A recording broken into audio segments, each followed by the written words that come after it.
السلام علیکم۔ میرے ہاتھ میں وہ غلیظ ترین ٹرانسجینڈر ایکٹ ہے جو پاکستان میں پاس ہوا ہے، نیٹ پہ اویلیبل ہے، میں نے وہاں سے پرنٹ نکالا ہے۔ پہلے میں آپ کو یہ بتا دوں اس میں لکھا کیا ہے، پھر مزید بات کرتا ہوں۔ اس میں لکھا ہے a transgender main, transgender women, خواجہ سرا اور اینی پرسن، یہ صرف ٹرانسجینڈر یا خواجہ سرا تک محدود نہیں، کسی بھی مرد یا عورت کو اس کی اجازت ہوگی۔ whose gender identity or gender expressions differs from the social norms and cultural expectations based on the sex they were assigned at the time of their birth۔ اسے جو پیدائشی جینڈر ملا تھا، میل یا فیمیل، اس کا جو معاشرے میں رہن سہن ہے، اسے جو فیل آتی ہے، ثقافتی لحاظ سے وہ مختلف ہے، تو وہ جا کے اپنی جینڈر تبدیل کروا سکتا ہے۔ میل ہے فیمیل بن سکتا ہے، فیمیل ہے تو میل بن سکتا ہے۔ آگے کیا لکھا ہے، A person recognized as transgender under subsection 1 shall have right to get himself or herself registered as per self-perceived gender identity with all government departments including but not limited to NADRA. NADRA کے لیے صرف محسوس نہیں ہے، تمام اداروں پہ یہ اپلائی ہوگا کہ جو وہ محسوس کرتا ہے، اگر وہ رجسٹرڈ ہو چکا ہے تب بھی اس کو تبدیل کرنے کی اجازت ہے۔ اور 26,000 سے زائد اپلیکیشنز ابھی تک نادرا کو ریسیو ہو چکی ہیں، جس میں سے کچھ ایسی اپلیکیشنز ہیں جن کے 2 3 بچے ہیں، وہ مرد کہہ رہے ہیں کہ ہم عورت بننا چاہتے ہیں، ہمارے ساتھ زیادتی ہوئی ہے، ہمارا آئی ڈی کارڈ چینج کر دیا جائے، یعنی انہیں ہم جنس پرستی کی آزادی ہو، ہومو سیکشولیٹی کو پروموٹ کیا جا رہا ہے۔ آگے کیا لکھا ہے، a transgender persons already issue CNIC by Nadra shall be allowed to change the name and gender according to his or her self-perceived identity, the CNIC CRC driving license, passport in accordance with the provision of the Nadra Ordinance 2000۔ یعنی پہلے جو وہ ڈرتے تھے نا، انہیں جو فیل آتی تھی، چھپ کے کرتے تھے، اب کانسٹیٹیوشن آف لا میں انہیں اجازت ہوگی، انہیں سرٹیفائیڈ پروٹیکشن مل رہی ہے، آپ جو چاہے کرتے پھریں، آپ سے بالکل نہیں پوچھا جائے گا۔ اب میں اس کی وضاحت آپ کو دے دوں، اسی طرح کا ٹرانسجینڈر ایکٹ قوم لوط نے بھی پاس کیا تھا۔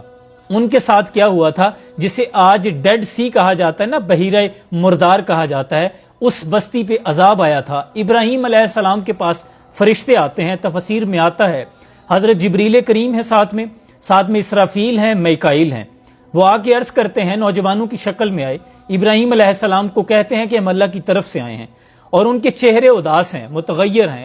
ابراہیم علیہ السلام پوچھتے ہیں کہ کیا بات ہے، کوئی بری خبر ہے؟ تو وہ کہتے ہیں ابراہیم علیہ السلام بہت بری خبر ہے، پتھر آسمان سے چل پڑے ہیں۔ حضرت ابراہیم علیہ السلام پوچھتے ہیں کہ کس وادی کی طرف؟ تو بتایا جاتا ہے کہ فلاں بستی کی طرف۔ ابراہیم علیہ السلام خوف زدہ اور فکر زدہ ہو گئے، کیونکہ وہاں ان کے بھانجے حضرت لوط علیہ السلام نامینیٹڈ نبی ہیں، پیغمبر تھے۔ تو ابراہیم علیہ السلام پوچھتے ہیں کہ کتنا وقت ہے؟ کہا وقت بالکل نہیں ہے، کیونکہ پتھر چل پڑے ہیں، صرف حضرت لوط علیہ السلام کو بچائیں گے، ان کی بیوی بھی پیچھے رہ جانے والوں میں سے ہے۔ اور پتھر چل پڑے۔ حضرت ابراہیم علیہ السلام چاہتے تھے، کیونکہ درد تھا امت کا، تو کہنے لگے کہ ان میں تو بہت نیکوکار پرہیزگار لوگ ہیں۔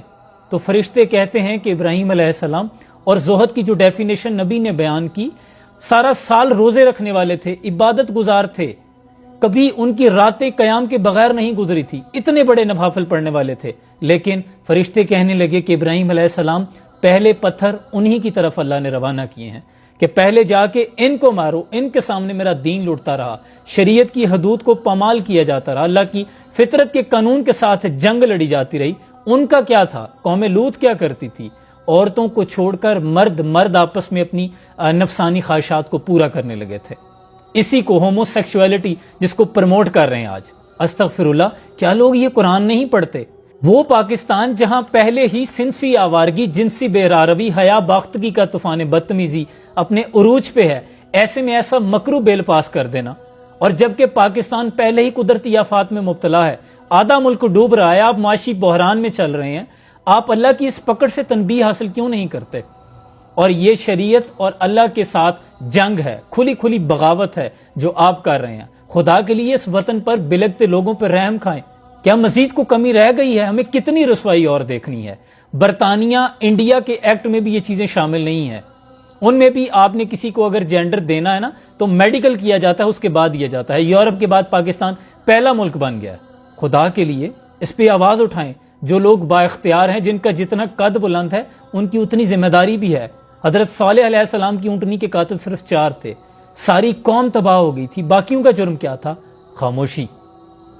ہم اس ایکٹ سے بائیکاٹ کرتے ہیں اور اللہ ہمیں قوم لوط کے ساتھ کبھی شامل نہ کرے، آمین۔ سلام پہنچے۔